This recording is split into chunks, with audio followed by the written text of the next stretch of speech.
Zarathek pressed her four-fingered hand against the cold metal wall of the ship. The whisper of stars shook again and sparks flew from the control panel near her head. She ducked and covered her large, dark eyes. The ship was dying and she was alone. 3 hours ago, her crew had run away. Captain Veltar had ordered everyone into the escape pods when the main engine started making terrible noises. He told Zarathek to come with them, but she refused to leave. Someone had to try to fix the ship. Someone had to try to save all their research data from the past 2 years. Now she wished she had listened to the captain. The ship floated in the worst part of space that anyone knew about. The Galactic Council called it the Void Sector. Every spacefarer in the galaxy knew the stories. Ships went into this area and never came back. The few crews that did return talked about strange things they saw. They spoke of voices in the walls and machines that stopped working for no reason. Most of them went crazy. Zarathek was a Velthari, and her people were known for being smart with machines. But even the smartest Velthari engineers avoided this place. The Void Sector had been marked as forbidden for 300 years. No trade routes went through it. No military patrols came here. It was empty space where bad things happened. She looked at the air reading on her wrist device. 6 hours of breathing left. Maybe 7 if she stayed very still. The life support system was failing just like everything else. The backup power would not last much longer. Zarathek crawled through the narrow hallway to the communication room. Most of the screens were dark, but she could see one small green light still working. The emergency beacon system was still alive, barely. She had studied this type of equipment in school, but she had never tried to fix one that was this badly damaged. Her small hands worked quickly. She pulled out broken pieces and connected wires that should not be connected. She used parts from a food heater to make the signal stronger. It was not the right way to do it, but it was the only way she could think of. The Velthari were proud people. They had built some of the most advanced ships in the galaxy. Their homeworld was famous for its universities and research centers. But all of that knowledge could not help her now. She was 47 light years from the nearest planet with people on it. Even the fastest ship would take weeks to reach her, and nobody would try because of where she was. Finally, the beacon started working. A weak signal went out into space, carrying her voice and the ship's location. Zarathek sat back against the wall and spoke into the microphone. "This is Research Vessel Whisper of Stars, registration number V7749. My name is Zarathek, Engineer Second Class. My crew has abandoned ship in the Void Sector. Main engine has failed. Life support failing. I need help." She stopped and took a deep breath. The air tasted stale and thin. "I know nobody comes to this place. I know the stories about ships that disappear. But if someone hears this message, please help me. I do not want to die alone out here." The beacon would repeat her message every 10 minutes until the power died. Zarathek turned off all the lights she could find to save energy. The ship became dark and cold. She could hear strange noises in the walls, but she told herself it was just the metal cooling down. She thought about her family back home. Her parents were both engineers too. They had taught her to never give up when a machine was broken. "Every problem has a solution," her father always said. "You just have to be smart enough to find it." But some problems were too big to solve. Some problems needed help from others. Zarathek closed her eyes and tried to rest. The ship continued to shake and make worrying sounds. Outside the small window she could see the stars, but they looked wrong somehow. They seemed to move when she was not looking directly at them. She had heard about this in the old stories. The Void Sector played tricks on your mind. She tried not to think about the stories of crews who went insane. She tried not to think about the ships that were found empty, floating with no one inside. She focused on the sound of her own breathing and the quiet hum of the beacon, sending her message into the darkness. Time moved slowly. The air got thinner. Zarathek checked her wrist device again. 5 hours left. She thought about the research they had been doing. The Whisper of Stars was studying old radiation patterns at the edge of the Void Sector. They had found some interesting things, but nothing that seemed dangerous. The captain had been careful to stay outside the forbidden area. Then the engine started making noise. First just a small vibration, then louder sounds, then a terrible grinding that made everyone afraid. The chief engineer said it was a cascade failure in the quantum drive. Nothing could stop it once it started. The ship would lose power and drift until the life support failed. The captain made the right choice.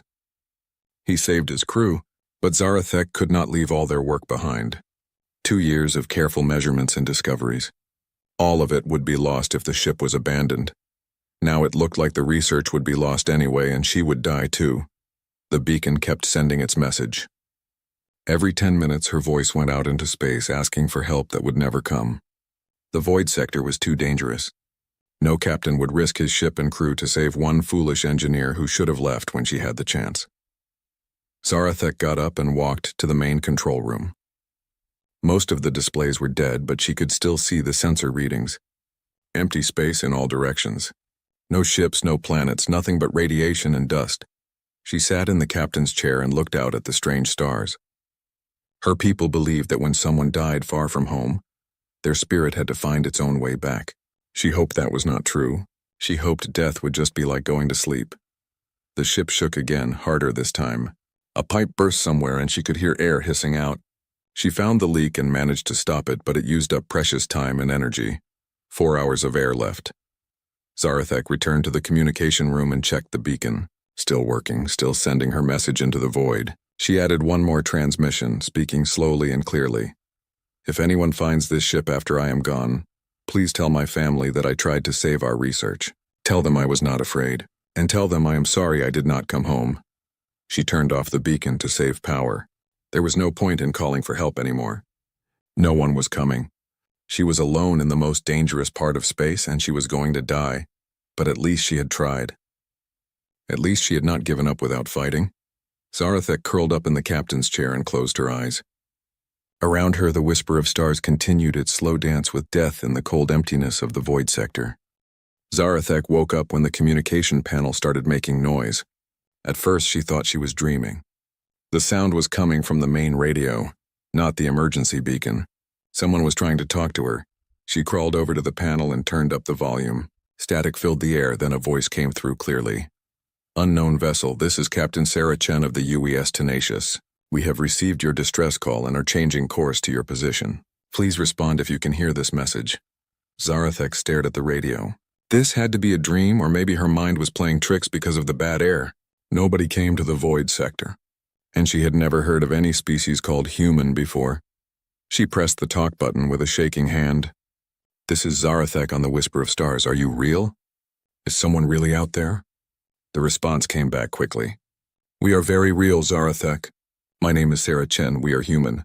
I know you probably have not heard of us before. We will reach your position in about 4 hours. Can you hold on that long? 4 hours. Zarathek looked at her air readings. She had less than 3 hours left, but maybe she could stretch it if she stayed very still and breathed slowly. I have limited air, she said into the radio, but I will try to wait for you. Please be careful. This is the void sector. Ships disappear here. Strange things happen. There was a pause, then Captain Chen's voice came back. She sounded calm and not worried at all. We appreciate the warning, Zarathek, but we have been mapping this area for several months now. It has some interesting features, but nothing we cannot handle. Just hang tight. Help is coming. Zarathek could not believe what she was hearing. This human captain talked about the void sector, like it was just another part of space. Every civilization in the galaxy feared this place, but these humans had been exploring it for months. What species are you? Zarathek asked. I have studied xenobiology for years. I know all the spacefaring races. I have never heard of humans. We are relatively new to this part of the galaxy, Captain Chen replied. We prefer to explore areas that others avoid. Empty regions, dangerous zones, places where the maps say, here be monsters. We find that those are often the most interesting places to visit. This made no sense to Zarathek. What kind of people looked for dangerous places on purpose? Every smart species avoided risk when they could. Exploration was important, but not if it meant getting your crew killed. Captain Chen, you said you would be here in 4 hours. How is that possible? The nearest star system is 47 light-years away. Even the fastest ships take days to travel that distance. Another pause. We use different technology than most civilizations. Let's just say we have learned to take shortcuts through space. The important thing is that we will reach you in time. Zarathek wanted to ask more questions, but she was getting dizzy from the bad air. She needed to save her strength. Thank you for coming, she said. I will try to stay alive until you get here. You will make it, Captain Chen said, and she sounded very sure. We have rescued people from worse situations than this. Just focus on breathing slowly and staying calm. And Zarathek, you did the right thing by staying with your ship. A lot of important research data would have been lost if you had left. How did the captain know about their research? Zarathek had not mentioned it in her distress call, but her thoughts were getting fuzzy, and she could not focus on the question. She turned down the radio volume and tried to rest. Every few minutes, Captain Chen would call to check on her. The human's voice was steady and confident. She talked about simple things like what the weather was like on her home planet and what kind of food her crew liked to eat. It helped Zarathek stay calm. Time passed slowly. The air got thinner and thinner. Zarathek had to concentrate just to breathe. She started to see things that were not there. Shapes moving in the corners of her vision, voices whispering in the walls. "Captain Chen," she said into the radio, "I think the void sector is affecting my mind. I am seeing things. That is normal," the captain replied. "The lack of oxygen makes you hallucinate. Try to focus on my voice. We are almost there. Almost there." But it had only been 2 hours since first contact. How could they travel so fast? Then Zarathek saw lights outside the window. Not the strange moving stars of the void sector, but the bright white lights of a ship. A real ship was actually coming for her. The vessel that appeared was unlike anything she had ever seen. It was sleek and smooth, with no sharp edges or unnecessary parts. The hull was dark gray with blue markings that seemed to glow slightly. It moved through space with perfect control, like a living thing swimming through water. Whisper of stars. "This is the Tenacious. We are alongside your ship. Prepare for docking." Zarathek watched through the window as the human ship extended a docking tube. The connection was made with gentle precision. She heard the sound of air pumps working and felt the ship shake slightly as the two vessels locked together. Her radio crackled again. "Zarathek, we are sending over a rescue team. They will bring emergency air supplies and help stabilize your ship. Just stay where you are." The airlock door opened and 3 figures in spacesuits came through. They moved quickly but carefully, carrying equipment and air tanks. The lead figure removed their helmet and Zarathek saw her first human face. The woman had short brown hair and dark eyes that seemed very alert. Her skin was a light tan color and she smiled when she saw Zarathek.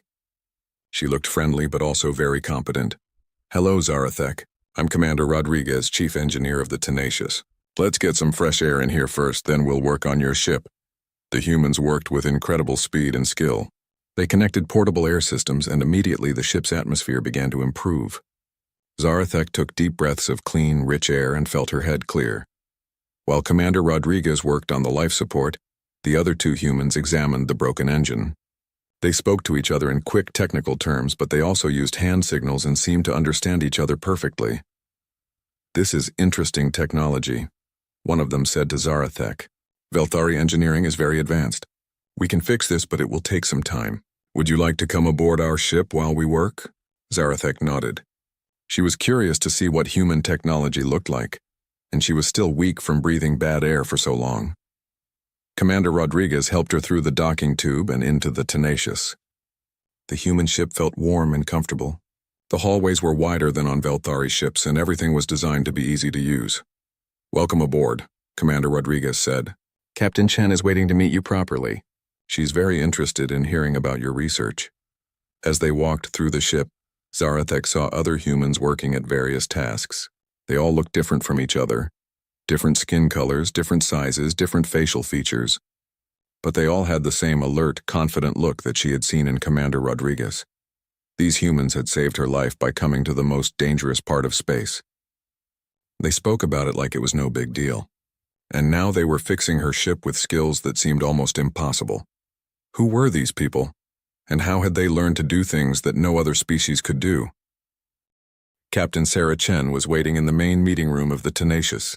She was smaller than Zarathek had expected, with gray hair and laugh lines around her eyes. But when she spoke, her voice had the same confidence that had kept Zarathek calm during the rescue. "Please sit down," Captain Chen said, pointing to a comfortable chair. "You have been through a lot today. How are you feeling?" Zarathek sat carefully. The human furniture was designed for a different body shape, but it was surprisingly comfortable. "I am alive because of you and your crew. I do not know how to thank you enough." "No thanks needed," the captain said with a smile. "We help each other out here in space. That's just what people do. A human crew member brought them hot drinks. The liquid was dark brown and smelled rich and pleasant. Captain Chen called it coffee. Zarathek sipped it carefully and found that she liked the taste. I have so many questions, Zarathek said. I have never heard of humans before. Where do you come from? How long have you been in space? Captain Chen leaned back in her chair. We are from a planet called Earth, about 200 light years from here. We have been exploring space for about 100 years, but we only reached this part of the galaxy 20 years ago. But why have none of the other species encountered you? The Galactic Council knows about every spacefaring civilization. We prefer to avoid the main space lanes, the captain explained. Most species follow the same trade routes and explore the same systems. We find it more interesting to go where others do not go. Empty regions, dangerous areas, places with bad reputations. Zarathek shook her head. That seems very risky. Why would you seek out dangerous places? Captain Chen laughed. I suppose it does seem strange. But humans have always been explorers. On our homeworld, we climbed the highest mountains and crossed the deepest oceans. We went to places where other creatures could not survive. Space exploration is just the next step. But the void sector, Zarathek said. Every civilization knows the stories. Ships that disappear, crews that go insane. How can you map this area safely? Would you like to see our maps? Captain Chen asked. She touched a control panel, and a three-dimensional image appeared in the air above the table. It showed the void sector in great detail, with safe routes marked in blue and dangerous areas marked in red. We have been working in this region for 8 months, the captain continued. We have found the source of most of the problems that other ships experience. It is not magic or curses. It is old technology. The image changed to show the location of Zarathek's ship. Around it were dozens of small objects marked in red.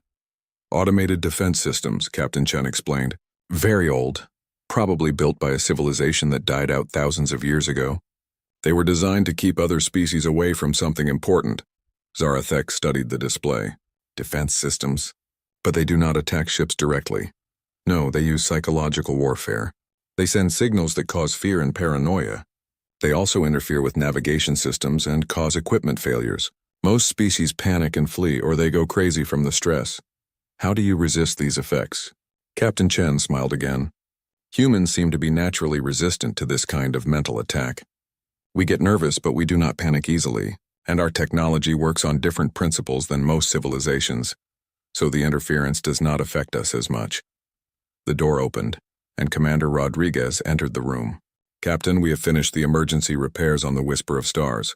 The ship is stable and life support is working normally. Excellent work, Captain Chen said. How long for full repairs? About 6 hours to get the main engine working properly. But there is something else. We found some very interesting research data in their computer systems. With permission, I would like our science team to take a look. Zarathek was surprised. You were able to access our data systems already. Velthari encryption is very good, Commander Rodriguez said. But we have experience with many different types of technology. We did not read anything without permission. We just confirmed that the data is intact and very valuable. Captain Chen looked at Zarathek. What kind of research were you doing? Radiation mapping, Zarathek replied. We were studying unusual energy patterns at the edge of the void sector. We thought they might be natural phenomena, but now that you mention old technology, they are not natural, Captain Chen said. Those energy readings are coming from the main control center for all the defense systems. We have been trying to locate it for months. You want to shut down the defenses? Eventually, yes. This region of space has valuable resources and scientific discoveries. But more importantly, we do not like the idea of ships being lost because of ancient fear machines. Commander Rodriguez pulled up another display. We have been disabling the defense systems one by one, carefully so we do not trigger any backup weapons. So far, we have cleared about 30% of the region. Zarathek was amazed. You are doing this just to help other ships. What do you gain from it? Captain Chen and Commander Rodriguez looked at each other and both smiled. We gain knowledge, the captain said. We learn how the old systems work. We discover new technologies, and we make space safer for everyone. But do you not want to claim this territory for your own people? Humans do not think that way, Commander Rodriguez explained. We do not want to conquer or control other species. We just want to explore and learn. If we can help others while we do it, that makes us happy. This was unlike anything Zarathek had ever heard. Every species she knew competed for resources and territory. Wars were fought over mineral rights and strategic locations, but these humans seemed genuinely interested in helping others, even species they had never met before. "There is something else," Captain Chen said. "We could use a good engineer who understands both our technology and council systems. Someone who could help us work with other species when we are ready to make formal contact." "You want me to join your crew?" "Only if you want to. We would take you home first, of course. But if you are interested in exploration and discovery, we could offer you opportunities that you would never find working for the council." Zarathek thought about this. Her whole life had been planned out for her. Finish her engineering degree, work for a research institution, follow the safe and predictable path that all Velthari took. But these humans offered something different: adventure, discovery, the chance to solve problems that no one had ever solved before. "What would my family think?" she asked. "Velthari do not usually leave our home systems." "That would be your choice to make," Captain Chen said gently. "We would never ask you to give up your family or your culture. If you joined us, you would always be welcome to visit home whenever you wanted." Commander Rodriguez added, "We have crew members from different species, though not many. Most prefer the safety of established civilizations, but some, like you, are more interested in pushing boundaries." Zarathek looked around the room. The human ship felt alive with purpose and energy. Everyone she had met seemed happy and excited about their work. They were not just exploring space. They were making it better for everyone. "Can I think about it?" she asked. "Of course," Captain Chen said. "Take all the time you need. For now, let's focus on getting your ship fully repaired and getting you safely back to council space."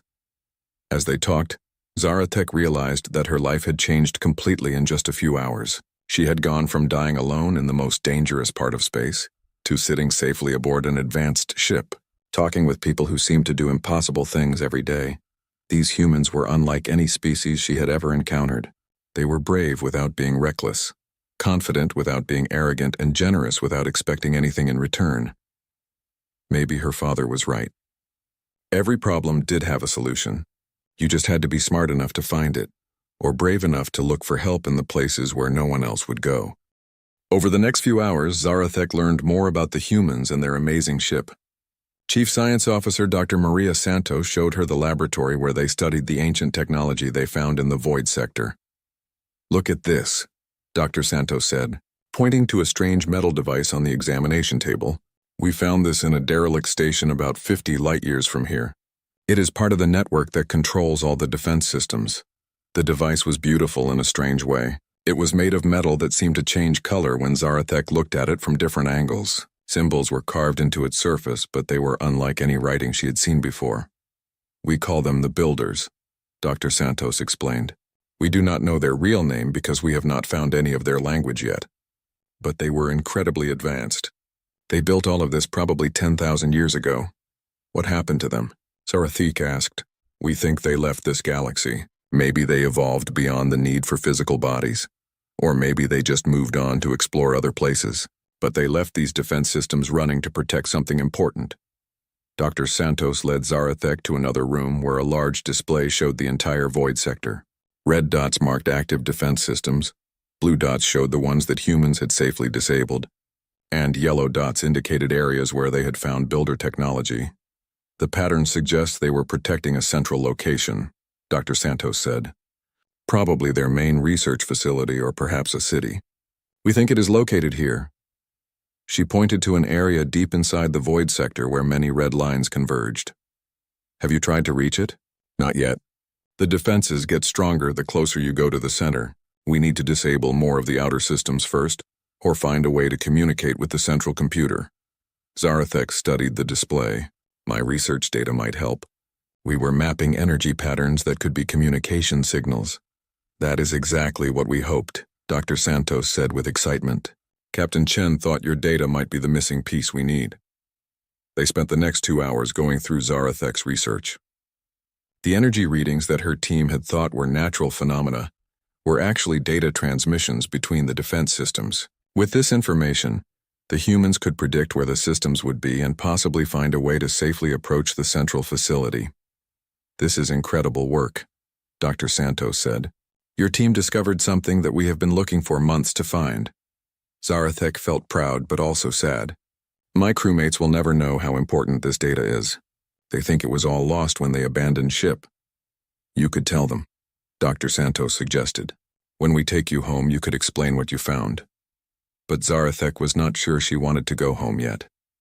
The more she learned about the humans and their mission, the more she wanted to be part of it. Commander Rodriguez found them in the laboratory. The repairs on your ship are almost finished, she told Zarathek. But there is something you should see first. She led them to the main bridge of the Tenacious. The room was larger than any ship's bridge Zarathek had seen, with displays and controls that seemed to respond to the crew's thoughts. Captain Chen was standing at the center, watching a large screen that showed space around them. Zarathek, come look at this, the captain said. We are about to disable another defense system, and your research is helping us do it safely. On the screen, Zarathek could see a small object floating in space. It looked harmless, like a piece of space debris, but the ship's sensors showed it was generating powerful energy fields. Without your data, we would have had to approach that system very carefully, Captain Chen explained. We would have needed days to map its effects and find a safe way to shut it down. But your energy readings told us exactly what frequencies it uses. Lieutenant Kim, the navigation officer, worked at her console. Signal pattern confirmed. Beginning shutdown sequence. The object on the screen flickered and went dark. All around them, Zarathek could feel the ship relax as invisible forces stopped pressing against it. Another piece of the puzzle, Captain Chen said with satisfaction. Thanks to your work, Zarathek, we can now approach the central facility much more safely. You really think my research can help you reach the Builder City? I think your research might be the key to understanding their whole civilization, Dr. Santos said. The energy patterns you mapped show how their technology communicates. If we can learn their language, we might be able to talk to their computers directly. The idea was exciting and terrifying at the same time. If the humans could communicate with Builder technology, they could learn things that no civilization had known for thousands of years. But they could also accidentally trigger defenses that were much more dangerous than anything they had encountered so far. Is it safe? Zarathek asked. Nothing we do is completely safe, Captain Chen admitted. But we take careful steps. We study everything thoroughly before we act, and we always have backup plans. Actually, Commander Rodriguez said, that brings up something we wanted to discuss with you. We are planning an expedition to the central facility. It will be dangerous, but it could also be the most important archaeological discovery in galactic history. We would like you to come with us, Captain Chen added. Your knowledge of Builder energy patterns could be crucial, and your engineering skills might help us understand their technology. Zarathek looked around the bridge at all the human faces watching her. These people had saved her life and treated her like family. They were offering her the chance to be part of something amazing, but it would also mean going deeper into the void sector, into dangers that no one had ever faced before. What about my family? She asked. They will worry if I do not come home. We can send a message to them, Captain Chen said. We can explain that you are safe and that you are helping with important research. We can also promise to bring you home whenever you want to leave. Lieutenant Kim looked up from her console. Captain, we are receiving a message from the Whisper of Stars. The repairs are complete. Thank you, Kim. Captain Chen turned back to Zarathek. Your ship is ready. We can escort you back to Council space right now if that is what you want. Or I can stay and help you explore the Builder City, Zarathek finished. The choice is yours, Captain Chen said. But I will tell you this. Most people live their whole lives without getting a chance to change the galaxy. You have that chance right now. Zarathek thought about her life back home. Her job at the Research Institute was safe and predictable.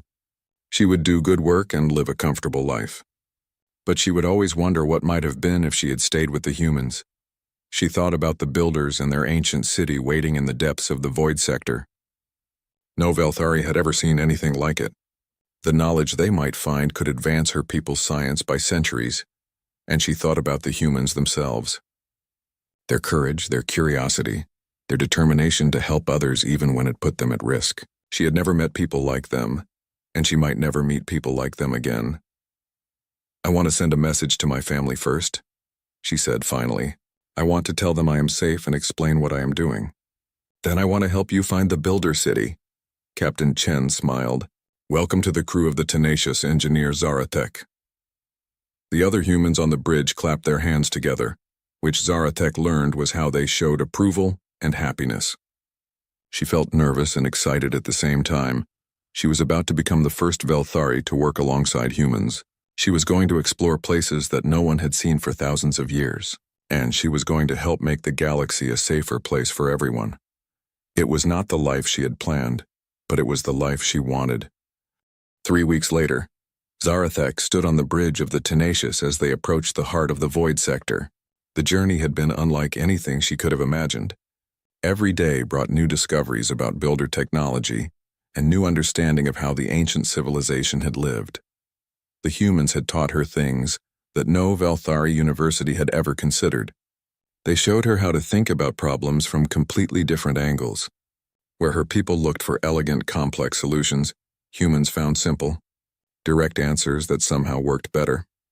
"There it is," Captain Chen said quietly. On the main screen, a massive structure appeared out of the darkness of space. It was not a planet or a station. It was something entirely different. The Builder City was a collection of geometric shapes that seemed to float independently, but were somehow connected by streams of energy. Towers and spheres and pyramids danced around each other in patterns that hurt to watch for too long. "Scans show it is about 50 kilometers across," Lieutenant Kim reported. "No life signs, but massive energy readings. The whole structure is still active after all these thousands of years." Dr. Santos leaned forward in her chair. "The power source must be incredible. We are detecting energy patterns that our instruments cannot even classify."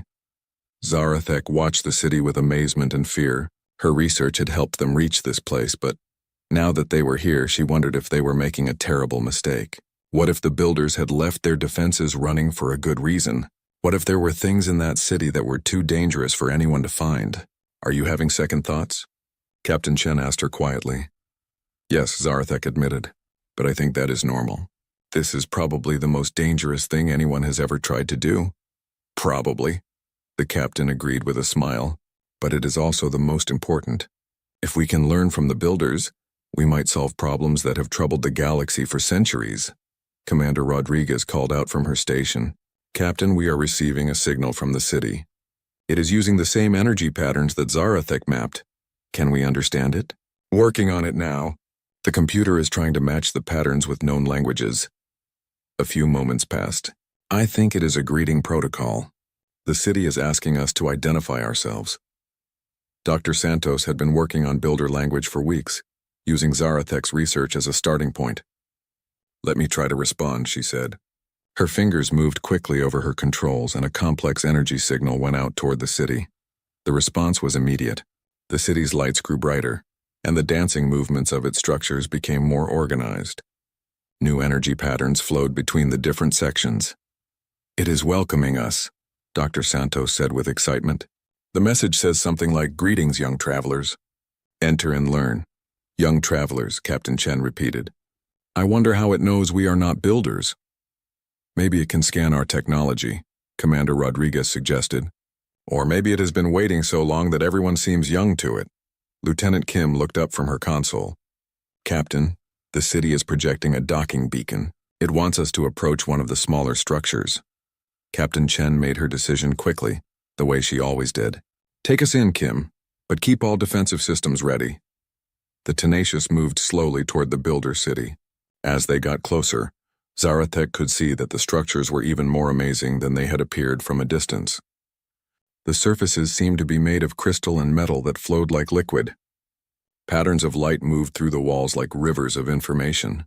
They docked with a small tower that extended docking arms to grab their ship. The connection was gentle but incredibly strong. Zarathek could feel that they were now part of the city's structure, connected to its power and information systems. "Environmental scans show the docking area has breathable atmosphere," Dr. Santos reported. "Temperature and pressure are within human normal ranges." "The city is adapting itself for us," Captain Chen said. "It knows what we need to survive."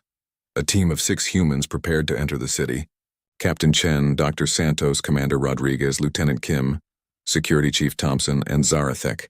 They wore their best environmental suits and carried every type of scanner and recording device the ship had. The airlock opened into a corridor that was clearly not built for any species they knew. The ceiling was too high, The walls were the wrong shape, and there were no visible controls or interfaces.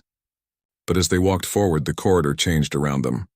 The ceiling lowered, the walls became more familiar, and control panels appeared that looked almost like the ones on the Tenacious. "It is reading our minds," Dr. Santos whispered, "or at least scanning our technology to understand how we like things to work."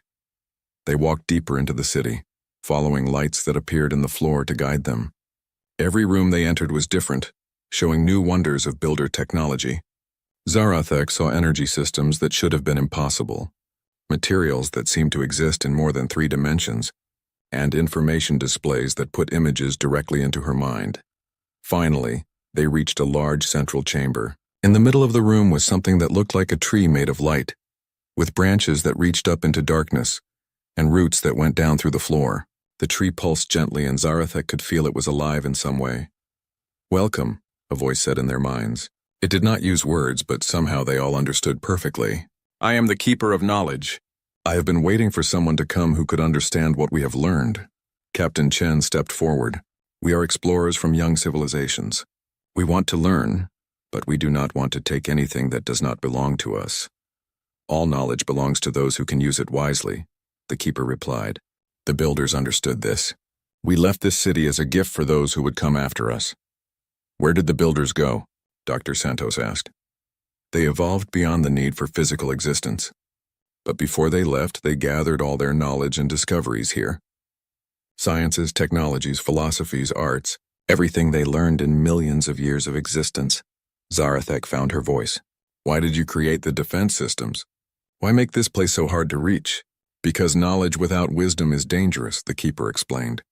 "Only those who risk themselves to help others. Only those who explore the dangerous places to make them safe for everyone. Only those people are ready for what we have to offer." The humans looked at each other. They had passed a test without knowing they were being tested. "What happens now?" Captain Chen asked. "Now you learn. And then you teach others." The galaxy is ready for the next step in its evolution, but it needs guides who understand that knowledge should be shared, not hoarded. Over the following days, the crew of the Tenacious explored the Builder City and learned things that changed their understanding of everything. They discovered new forms of energy, new ways to travel through space, new technologies that could solve problems across the galaxy. But most importantly, they learned the Builder philosophy. Knowledge shared freely makes everyone stronger. Exploration should serve all people, not just the explorers. And the universe is vast enough for everyone to find their own path among the stars. When they finally left the city, Zarathek knew that her life would never be the same. She had helped humanity take its first steps toward becoming teachers for the entire galaxy, and she had learned that sometimes the best way to find yourself is to help others find their way. The Tenacious returned to Council space with Zarathek aboard as their official ambassador. She carried with her carefully chosen pieces of builder knowledge and a message of friendship from humanity. The galaxy was about to discover that there were people out there who explored the impossible places not to conquer them, but to make them safe for everyone. People who believed that the universe was big enough to share. People who answered when someone called for help, no matter how far away or how dangerous the journey might be. As Zarathek prepared her report for the Velthari Science Council, she smiled.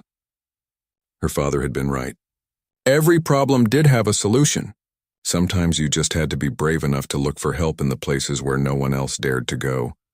And sometimes, if you were very lucky, the help that came would change not just your life, but the entire galaxy.